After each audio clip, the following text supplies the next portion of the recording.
Welcome to another episode of Profiles in Leadership. I'm your host, Steve Anderson, and today our guest is Louisa Loran, who has led transformative growth across some of the world's most respected companies, like DIAGEO and Maersk and Google.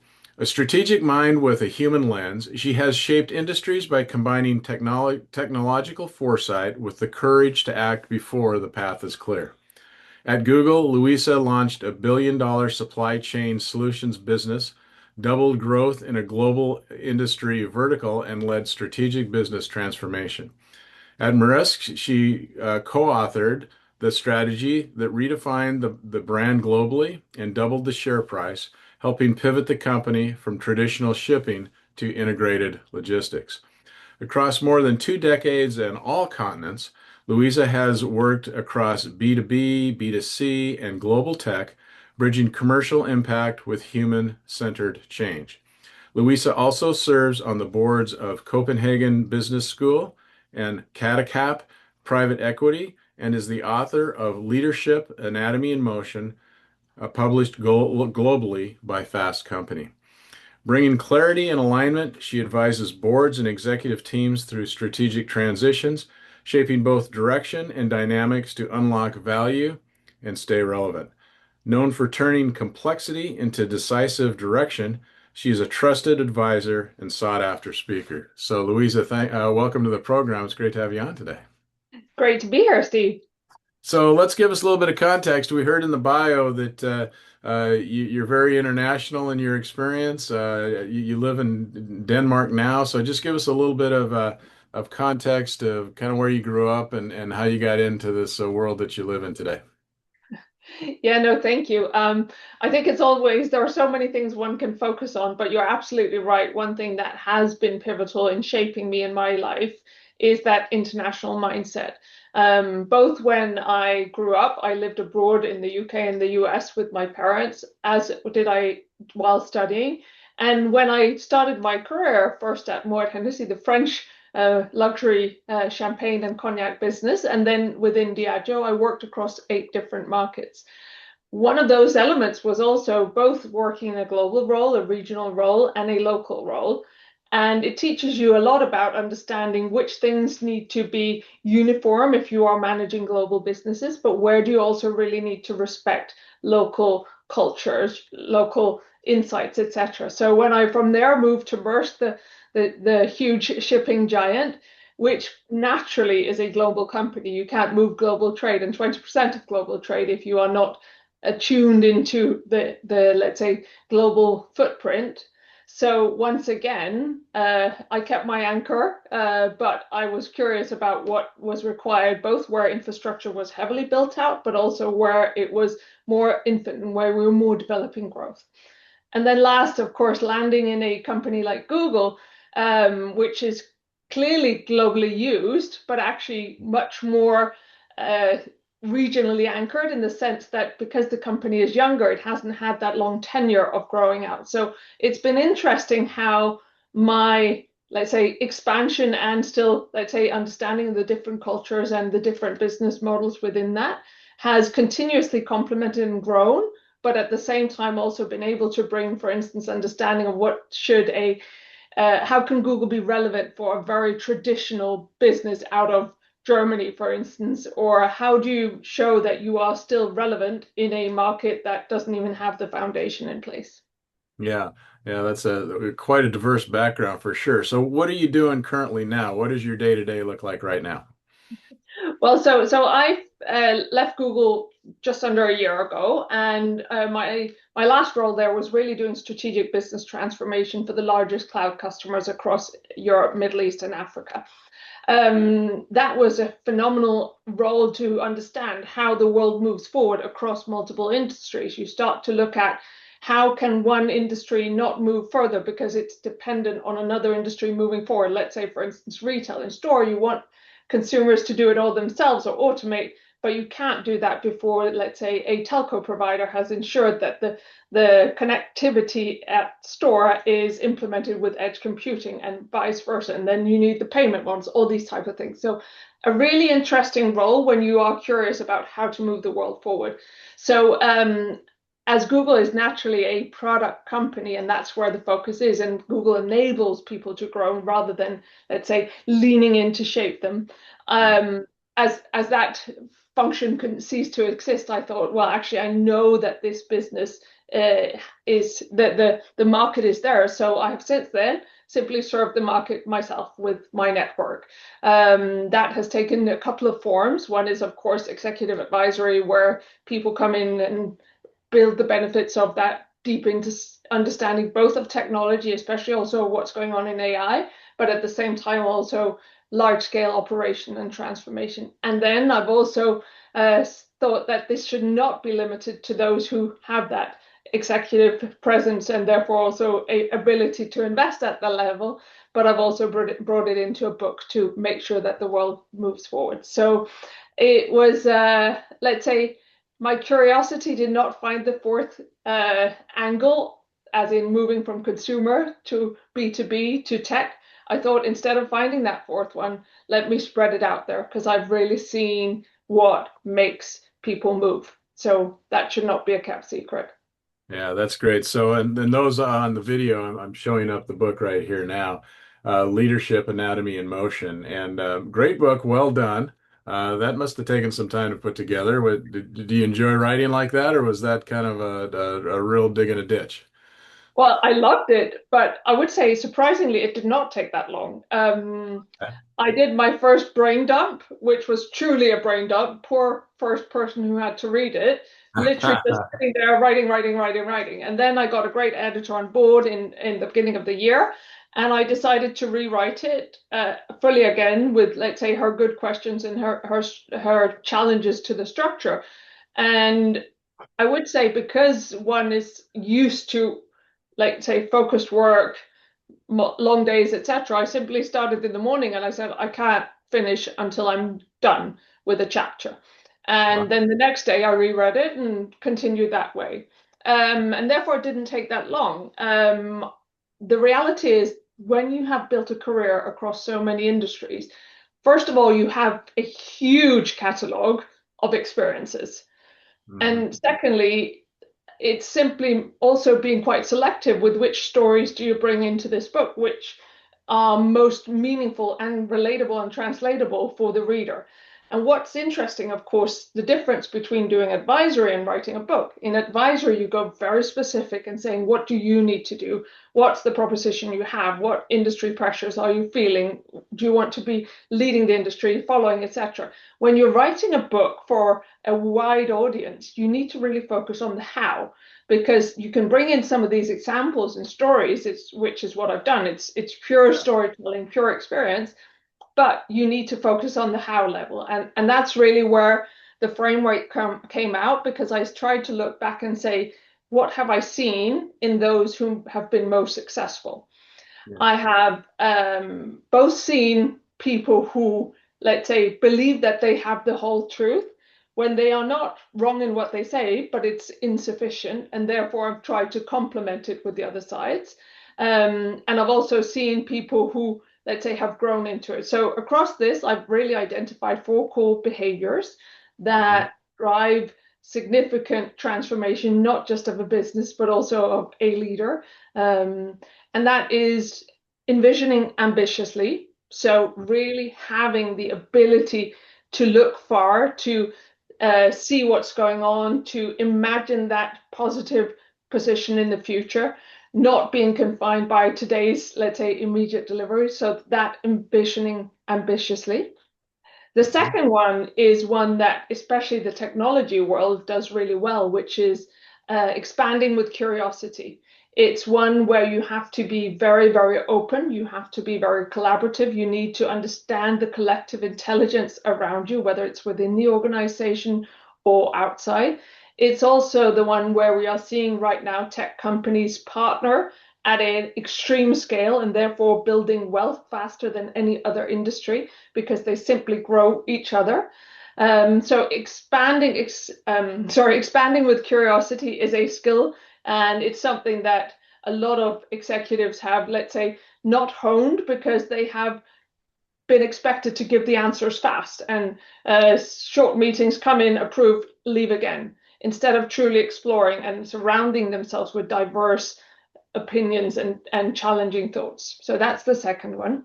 Yeah. The third one, once you've seen the potential, once you're kind of built that ladder with all the people around you, of course you still have to do your steering decisively. Yeah. So that's the third one. How do you actually steer decisively? Because what you also see with some companies, they are like mushrooms of ideas. They just say, well, we can do it all. Let's do this, let's do that. And then you can't afford all of them, and people get disappointed. So some of these traditional capabilities of staffing for the future, clear communication on articulation, understanding who are the organizational change makers and how do you build sponsorship around them? How do you understand the nervous system of an organization so you actually get it to move while you are the one that's really, let's say, herding the flock so it goes in the direction you want? You can Yeah. say that this is the one that many traditional companies do and have done for a long time. But if you haven't done the two first ones, then you're just cutting and optimizing on something that gets slimmer and poorer all the way. Yeah. Yeah. And And then then the fourth one. the fourth one, yeah. So the fourth one is embodying with presence. It's probably the one that most business people would say, well, this is a surprising one to see actually in a business book. But I have genuinely seen that this is what differentiates those that succeed from those that don't. It is about truly stepping in to that new future. It is acknowledging that what got you there will not get you to the next phase. And it is the one where, whether it's a company on proposition and brand level, you understand how to reframe yourself in that new context. For many businesses right now, it's understanding, could I be a let's say if you've been a services business before, could I be a data business? Could I be a AI business that people use instead of me having an individual? That evolution and maturation of the business, while of course the leader has to know that they are the right leader for this. So a lot of this embodying is also not being afraid that the future is going to come and define you, but being willing to step in and create that space that generates a followership. Well, the book is really well done, and you said in my bio for this podcast, I identify as a storyteller. So I love the stories because I think that's what we remember, and by hearing the stories and listening to your experience and so on really brings it home as opposed to just theories and bullet points and things like that. So so well done on that. Well, Uh, I'm really glad to hear that. Thank you. And you talk about in the book too, kind of this curse of busyness. So let's talk about that a little bit. And you talk in the book about how a lot of people think, oh, well, if I'm busy, we must be doing great things. But like you say, it's kind of a curse. Yes, absolutely. And I think there's a flip side of all these four behaviors. So people who are busy but don't have a sense of direction, they will be busy forever, but they will actually not step into it. Equally, those that are busy, like say completing their own task, instead of saying who are the people around me who may actually have the answer to this, and I could, let's say, put in more effort, achieve more by standing on the shoulders of those. Again, there are many, and unfortunately, several organizations have a huge degree of, let's say, middle management reporting going on, when actually the steering, if done well, is exactly where you lay out that map and you are able to say, this is not adding value. The AI can easily pull the data, but what your job is to connect it to the others. And once again, we see that those who are busy but haven't embodied the change, those are the ones that run around like headless chickens, to be honest. And I think we can all think of individuals who do this. They don't do it of ill will, but it's probably because they haven't been able to actually understand what they need to unlearn themselves and reflect on whether they could be that leader in the future or not. So the world is busy, the world is panicking, the world is reading the headline news and saying, this tariff is changing, I need to do that, or my supply chain is changed, so I need to do that. When actually going back and understanding what's my ambition, how do I build my strategy around it, and shape this into something that you're comfortable with, because then every change just becomes a, let's say, iteration of your direction. It doesn't become a panic moment. Well, and it really resonated with me as a past CEO myself. In the book, I think you quoted this from Roger Martin, who is an advisor himself, and he says that, the best CEOs are not wildly busy. No. And that really resonated with me because there's times I thought, man, people are gonna think, well, like, what am I doing? I don't have that much on my plate right now. They're paying me this money and I'm not busy enough. But I think the point is well taken that, if you're a good delegator and you're very clear on vision and you're going forward, that, it isn't a rat race. It isn't like 9 million tasks to complete. It's you're not as busy as people think you would be. Yeah, and I think one of the things I've also really observed in many organizations is this misunderstanding of hierarchies, that things get escalated to the highest level because they think that some guru there has all the information. But the reality is that at that level, there are so many decisions, so the knowledge on this specific topic is often quite slim. So the responsibility of what is the information I pass on is significantly more important than completing the task, because the decisions that get made are the ones that filter down. So if I at a very junior level just say I need to tell you everything, chances are you're not going to miss the key points that form the puzzle of that executive decision. Yeah. And of course it depends too on the company and how long the companies have been around, how new the company. I'm working with a client right now who's in a startup, and as the CEO, she's like wildly doing too many things because she just doesn't have the personnel yet. So you got to wait until you have your team in place and you can delegate and you can have opinions from others on the team. Absolutely, but I think there's also a huge part of this, which is, let's say, what's your share of attention? Yeah. Because yes, there are things you have to do, but just get them done. Use your tools, use your AI, etc. But focus on the things that truly you want the partners and people around you to recognize you for, because that's where they will also include you in their development path. I love your approach because it is something I don't see a lot of thinking. How do you use your time? How do you prioritize? You also state in the book, business agility, that leaders need to pause and think and anticipate, not just, react under pressure. Good leaders are always, taking pause, thinking what's ahead and not just always reacting to the latest fire. Yeah, and I think one of the things that we see in today's environment is that there is a lot of surviving. So pressure, pressure, pressure, pressure. Oh my God, give me, let's say, I don't know, a ice bath or a marathon so I can like get out of my head and into my body, and then I'm gonna get my head above water again, and then I have to survive.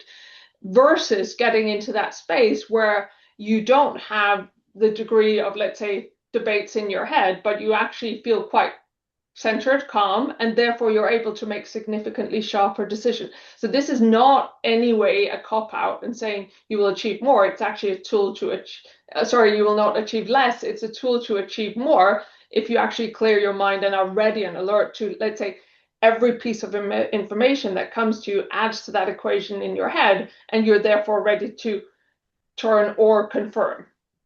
I've seen this myself sometimes with executive teams. Like they'll say, "Oh, we have too many meetings. We're meeting too much, and I have all these things I need to do. I need to get back and do my things, And so there's a real focus on tasks, check the box and get off to the next thing and whatever. Yeah. But sometimes the most meaningful things are the times when you're, in a meeting with collective, as you call it, collective wisdom, I think is what you said. It, Collective intelligence. Yeah. collective intelligence is Yeah. that by you need to spend the time to do that. You can't just always be sitting at your desk, working through your task list. Yeah, and I think one of those things process-wise to think about is everyone comes into that meeting with very different things. Most of people are probably solving another problem at the same time because they can't, let's say, detach from their to-do list. So I think this clarity that at leadership you need to demonstrate that I am now focused, I'm now present, this is what we're doing here. And I don't neglect all your other things, but I need your brain power on this specific piece. Yeah. I'm absolutely confident and have seen it repeatedly how creating the right environment for those conversations actually makes it much clearer on what to prioritize. I think it's just like the many businesses that are saying, oh, with the current environment, we need to cut. So they put some arbitrary number and they cut across the board, the shaving method. instead of saying, have we done our strategy and do we know where we'll make profit in the future? And we fund that. And therefore, we don't just say it's a little bit for every department. There may be some messaging solidarity. I get that.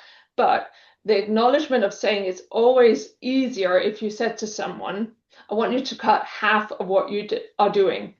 They may complain, but they know exactly what's the most important half versus saying to people, can you cut 10 or 20%?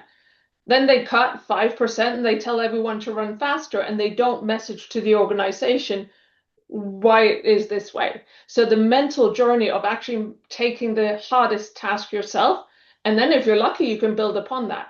But challenge yourself instead of making it easy, because it actually will pay, let's say, it will make it harder on yourself in the long term if you are not on it with right sizing, tuning into what's most important and messaging that to your organization.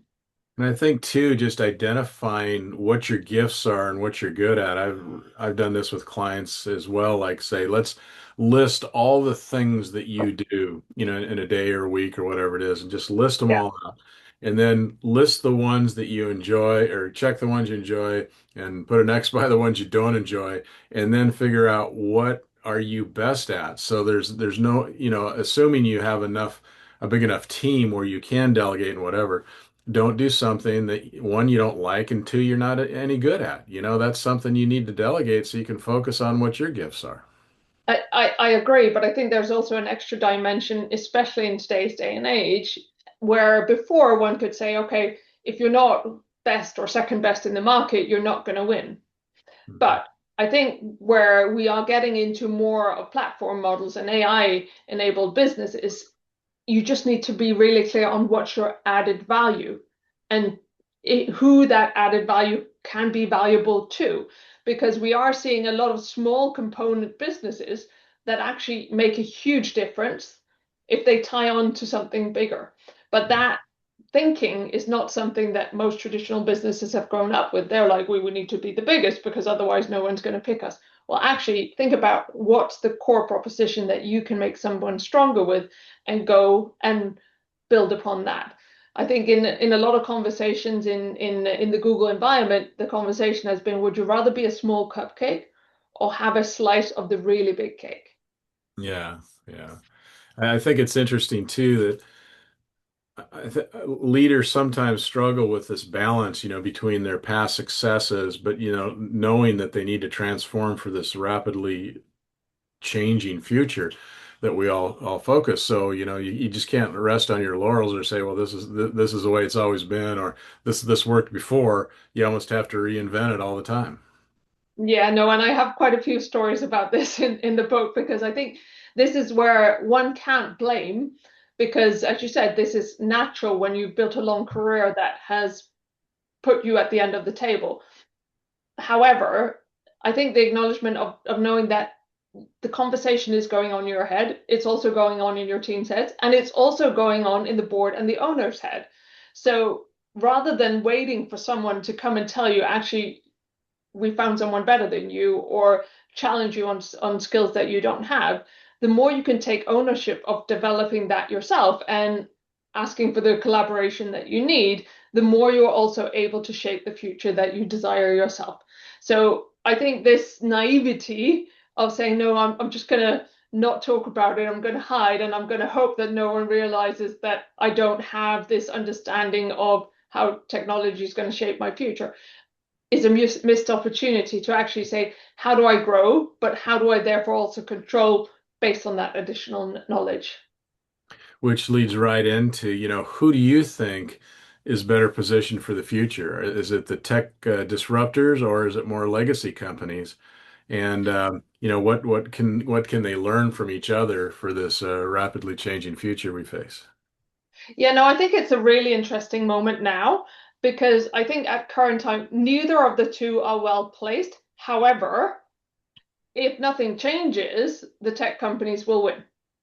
I'm saying that because they have an understanding of how to get data, continuously learning and teaching their systems.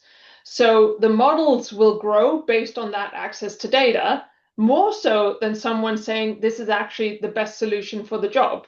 So take, for instance, let's say if you are in a pharma business, you know more than anyone else about the regulatory environment, you know more than anyone else about let's say, specific health instances.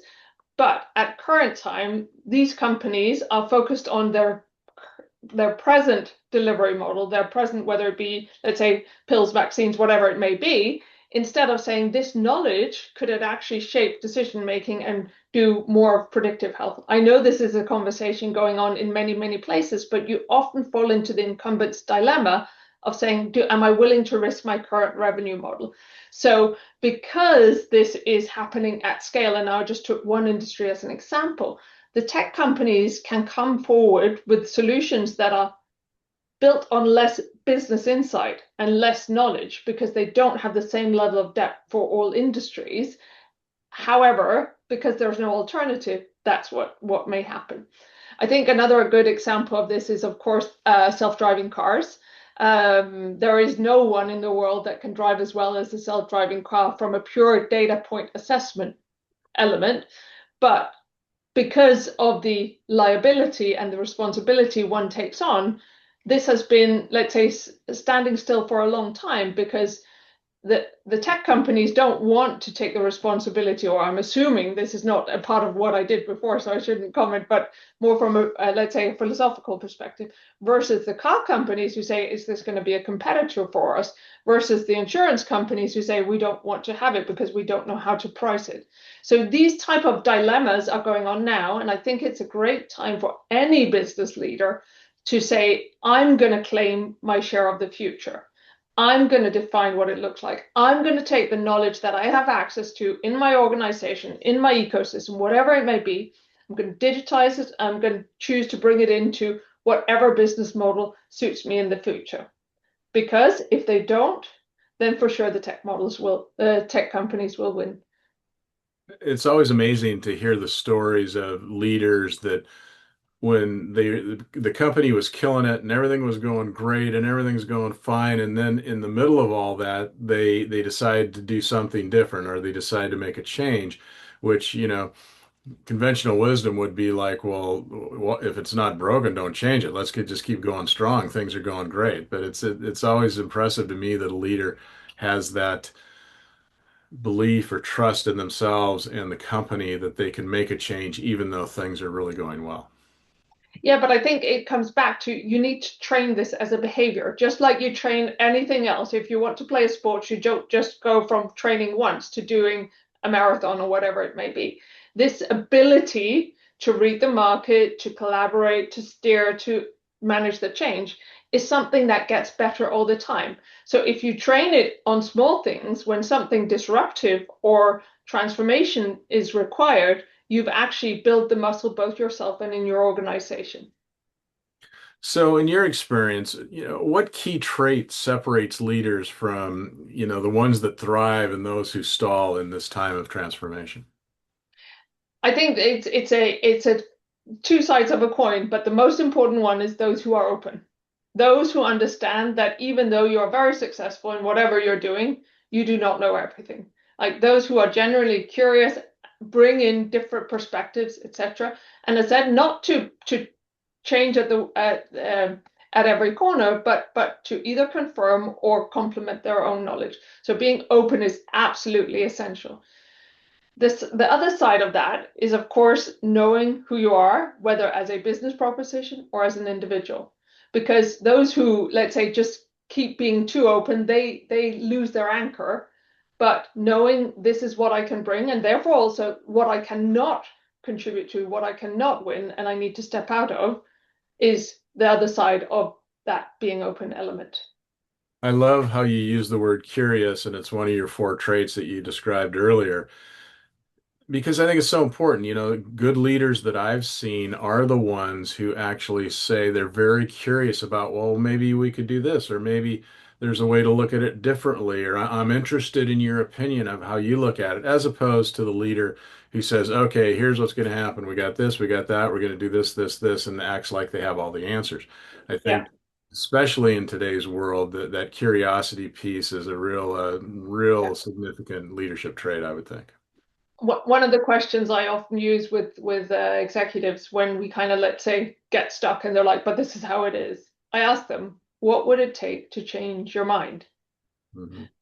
Because if they can't articulate what would actually, let's say, make them reconsider, be open, whether they can say, actually, I needed this type of proof point, or I need, let's say, my board to be open to that or whatever, that then they're just blocking any knowledge coming in.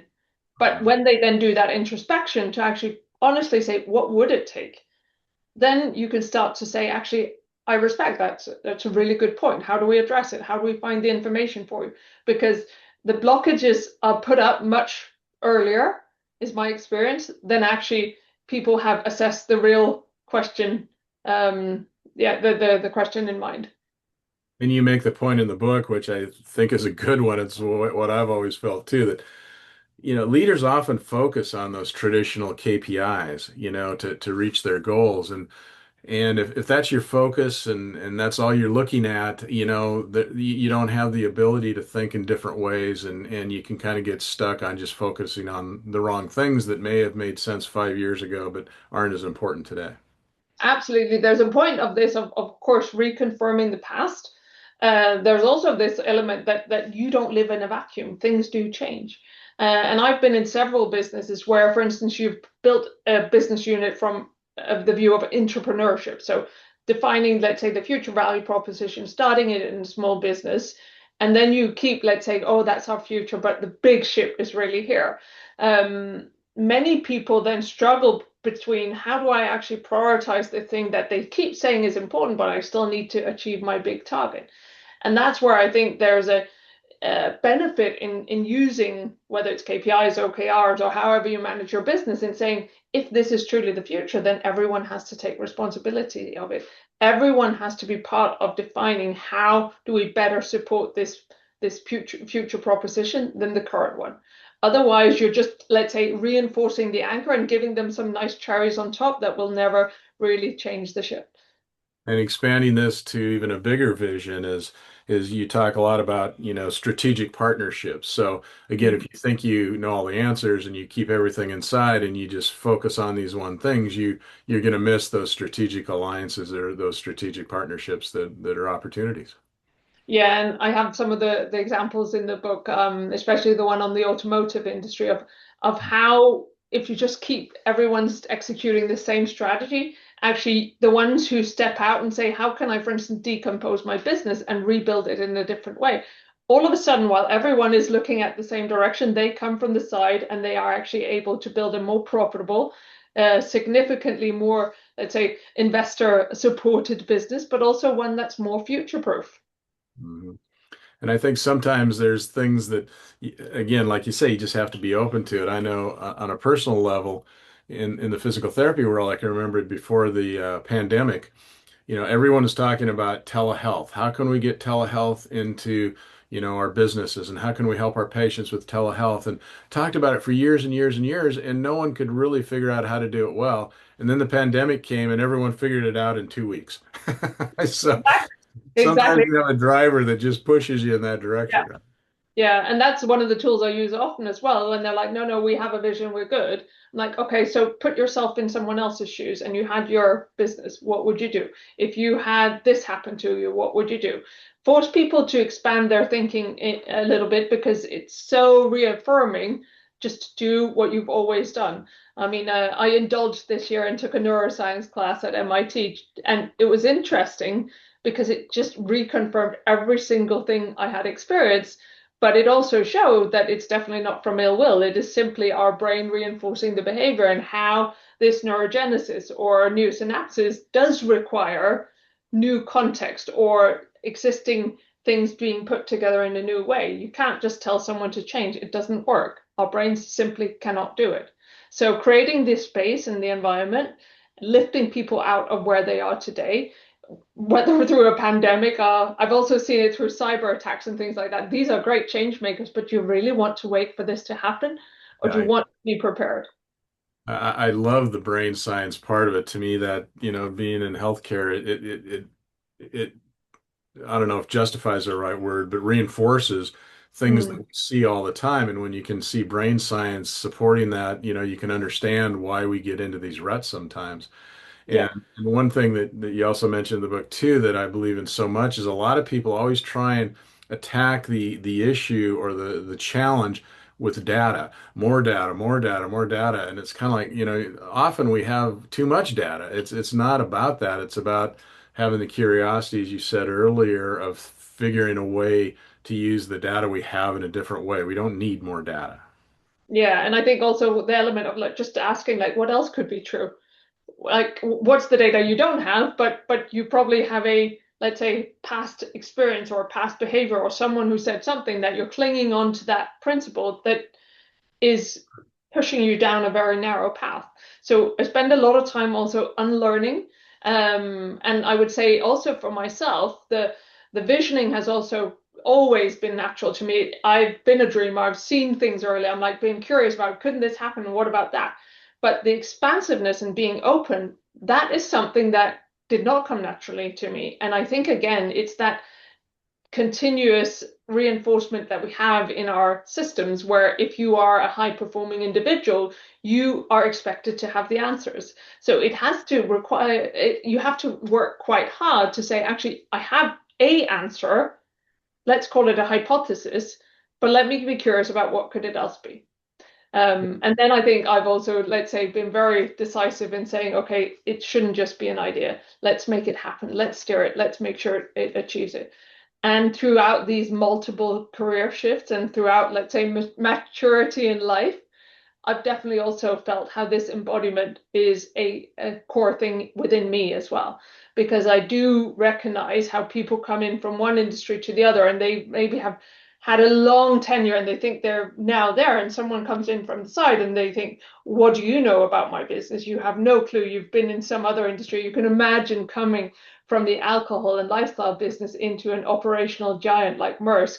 It wasn't like people said, wow, this is going to be brilliant, but understanding how to speak their language and be complementary and know that actually you have a ability to lift that business higher if you are aware of what it is that you bring versus what they have.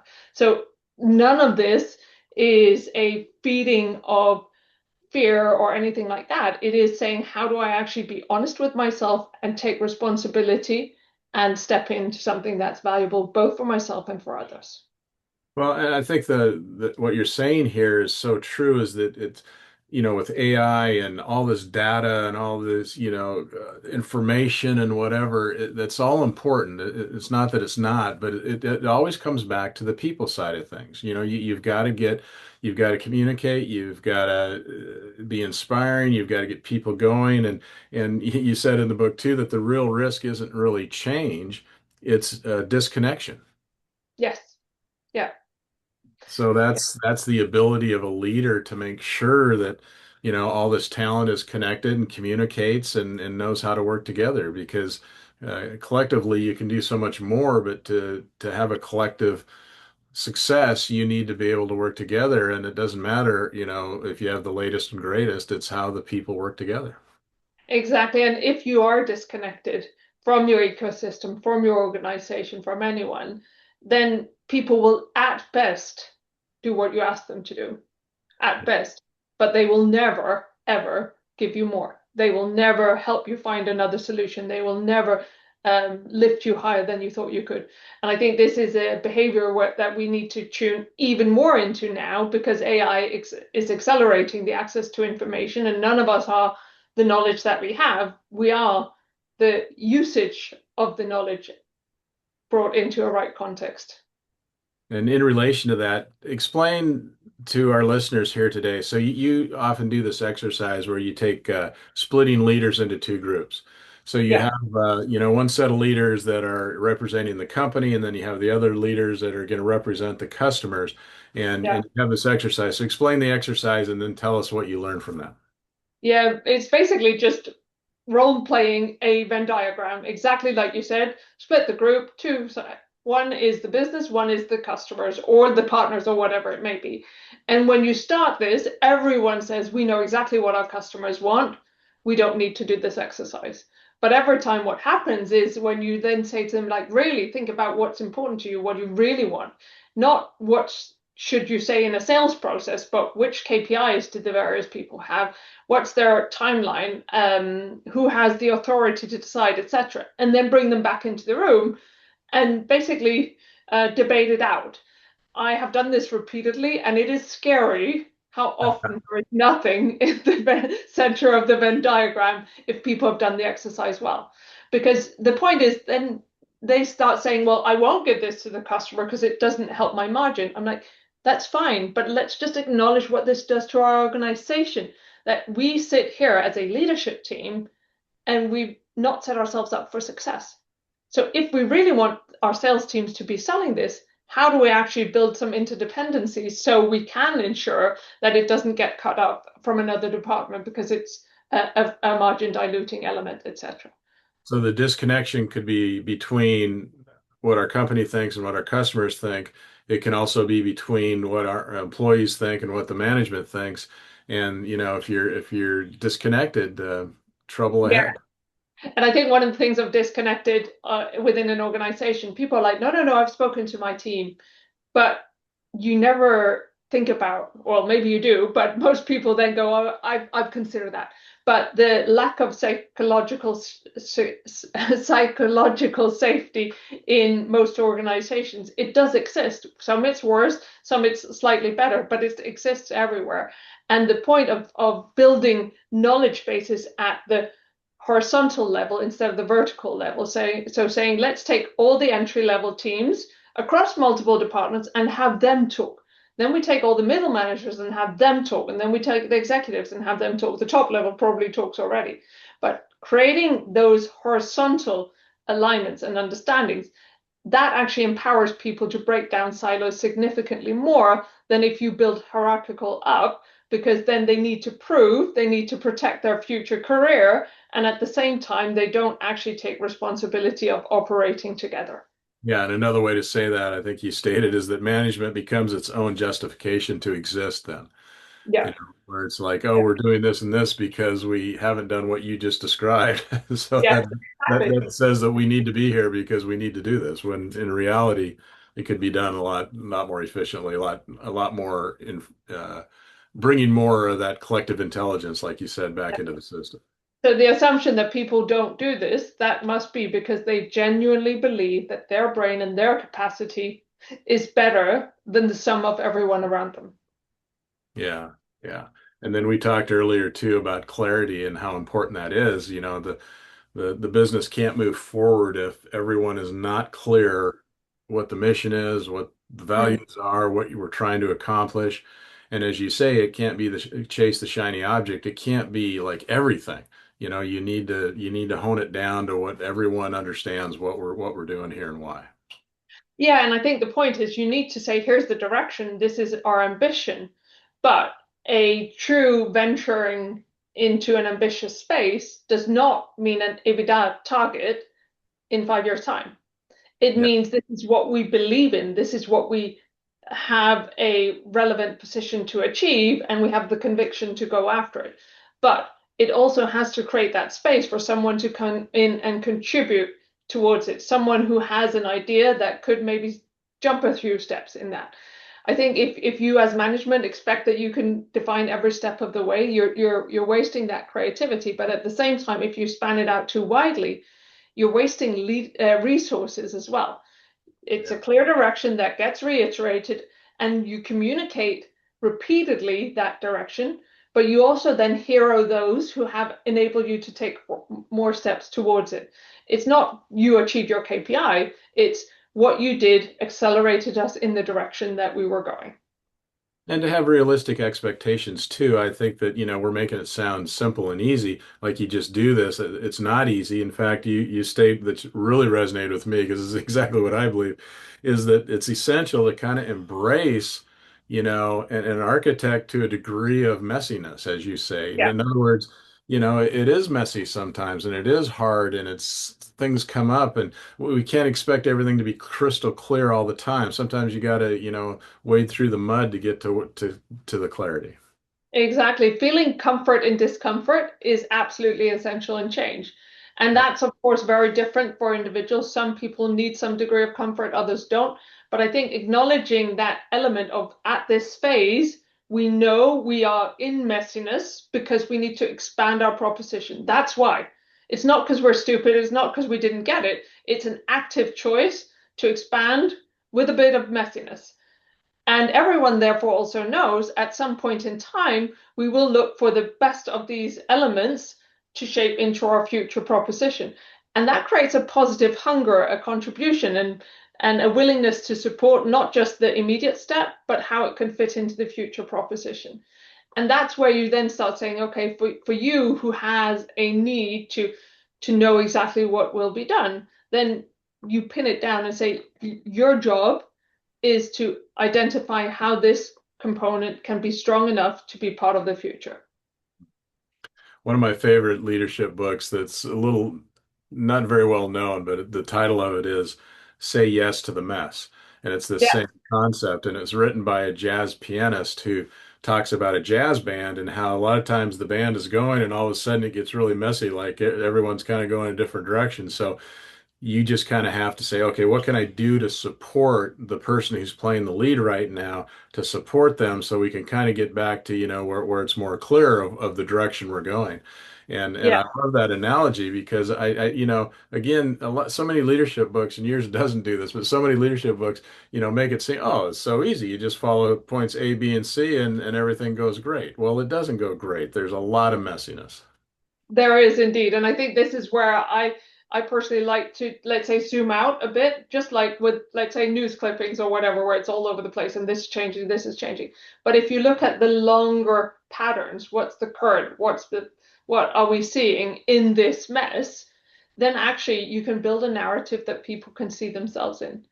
Yeah. So it's also, let's say, holding that moment for a while, and then when you move, you step with conviction. You don't then say, "Oh, I'm going to stay in the messiness," because as a leader, I've now realized we've had this step, we have achieved this, we've learned this in the messiness, and now I'm comfortable pushing this message out.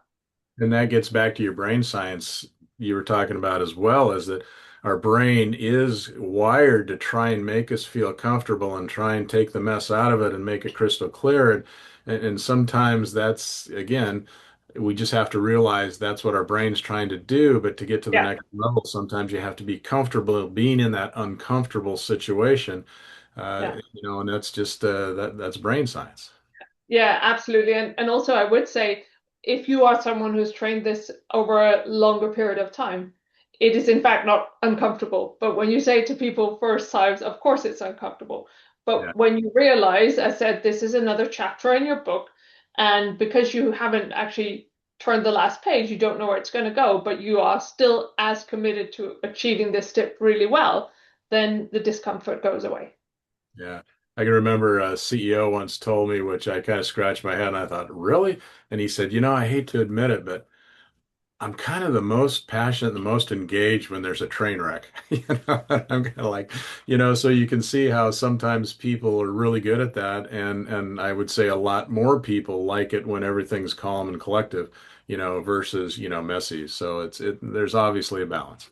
But I think it's also knowing your organization well, because those people who love a crisis, etc., use them, play them, use their energy effectively. And those who actually don't want it, you can mobilize in a different way.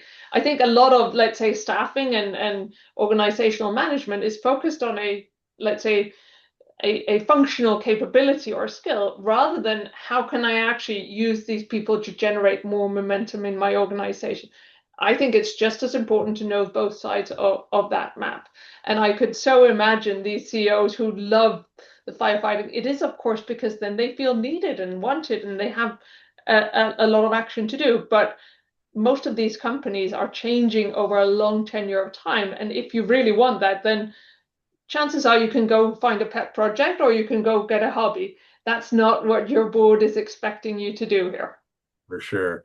And another statement out of the book I love is you said, an open heart is what shifts an ecosystem into an ecosystem. So Yeah. that's a great quote because again, it's along those same kind of lines. What's the motivation? And yeah, sometimes people feel they need to be needed. And coming almost full circle here to where we started, you say that CEOs that don't have to be super busy, that's an uncomfortable feeling because the ego system there is saying, wait a minute, I'm at the top. I should be the one that's doing all these things. Whereas Mm. if you've done your homework, perhaps your team is doing it with clarity and success, and so you don't have to be at the driver's seat the whole time. It's just happening. Exactly. The team is empowered, they are moving themselves, but also the people in your network, they have, of course, let's say a willingness to lean in, but equally a huge amount of respect is what I've found. Because some of people also go, oh, do I dare to do this? Because we're so used to this very, very firm relationship. None of this is about not being clear on expectations. None of this is about lowering the bar, but it is actually saying this is not about me. It's about the future that we create together. And that's where I'm going to hold my ambition high. Yeah. And then again, I said it earlier, but storytelling it really helps people visualize what the goal is and what the mission is and so on. And so I do think that leaders that can tell good stories and are good storytellers are more effective. And so actually working at becoming a better storyteller, I think is time well spent. I completely agree. Yeah. Hmm. So, Louisa, in anticipation of our discussion today, we've covered a lot of ground, but is there anything that I haven't asked you that you want to be sure and get into the program today? Mm, I think we've touched upon a lot of good things. The only thing I would really reiterate is that this is a continuous behavior, something that anyone can and should apply. And I think hopefully the inspiration of the stories, etc., makes it related. But that understanding that any change starts with yourself is a good starting point. So, can I ask, what does your future look like? You've still got a lot in the tank, I'm sure, and a lot to do. So, what are you working on now, and what does your future look like as far as your progression in this leadership training? Yeah, no, of course, it's super new for me to have a book out there, and it's lovely to experience how people around the world are giving responses, feedback, acceleration, etc. I'm seeing two very distinctive, let's say, reaction groups. The top executives who said, "You provoked me. I can't say you're wrong, but I Yeah. want this conversation behind closed doors." And I really respect that. Again, there's a reason why they have put that pressure on having all the answers. So I acknowledge that provocation, but appreciate that people also say, I can see the value and I need the closed door conversation. That's one target audience. Then I'm actually finding there's a huge pull from, let's say, 30 to 45 leaders, not top exec, not entry level either. And generally, what they are saying to me is the books and the storytelling behind it really resonated because we had read all the theory books and we sit here in our jobs and it just doesn't feel that way. Things don't work as they do in theory books. So this element of bringing in some of the softer and human nuances, understanding what the responsibilities of tech, etc., they come back to me and say this resonates and it's given me courage to continue along that path, which I really, really love. So, of course, for both of these two audiences, for the second audience, I'm working on some digital engagement content. Of course, also bringing more and more speaking engagements to be in the room and also to make it more concrete for whatever their business problem will be. But I'm loving that the rings in the water are spreading. And that is my ambition, that this is not about me, it's about a new form of leadership, which I believe that a lot more people can embody. It's so interesting, I guess, and this is what experience is to a certain degree, is that it takes so long to understand that you don't have to have all the answers, that it's okay to be vulnerable. It's okay to say, I don't know the answer, but let's dive into it and come up with an answer, or let's be, as you said, curious and see what else could be done in a different way. Mm. I know as a young CEO and as a young leader, I felt the same way. I felt I should know all the answers. And when I didn't, it gave me, the imposter syndrome and whatever. So it's really interesting to me that if we could ever get a message to the 30 or 45-year-old group that you just talked about earlier, that it's okay to not know all the answers and be vulnerable that way, I think it would take less time for them to discover it. I completely agree. And I'm very grateful that people are bringing this into the conversation, and I hope they will continue the debate so we all learn together. Yeah. So, Luis, at this stage of the interview, I always ask my guests the same common question. So that question is, in relation to leadership, what is a pearl of wisdom that you could leave us with today? Well, I certainly hope I've given you several pearls of wisdom. Yeah. I think that the core part is really that the reason it's called leadership anatomy and motion, we talk about visioning ambitiously, it's the eyes, the open eyes gazing into the future. We talk about expanding with curiosity, it's the lungs, it's breathing, it's creating space. We talk about steering, it's the arms that clearly send a message and prioritize. And embodying, that's the spine. Not a firm locked, but actually a agile, moving spine that holds you up tall and confidently. So these elements, eyes, lungs, arms, and spine, are there because they are part of what you do, that you have the ability to take control of this yourself. It's just a matter of you using it. And as a healthcare professional, I love the analogy with the body and the title in the book. So that's awesome. Louisa, this has been a real pleasure. It's nice talking to you. Sounds like you're doing some great things, and I think you and I are on the same wavelength here. So that's always fun to find somebody that thinks like you do and believes what you do. So it's been a real pleasure for me, and I wish you the best going forward, and hopefully the book continues to have great success. Thank you so much, Steve. I really enjoyed it as well. And I agree that this is not just about leadership, it's about health just as much. So thank you for you to bridge that. Well, take care, and maybe we can run into each other down the road one of these days. I hope so, certainly. Take care. Bye bye now. Bye.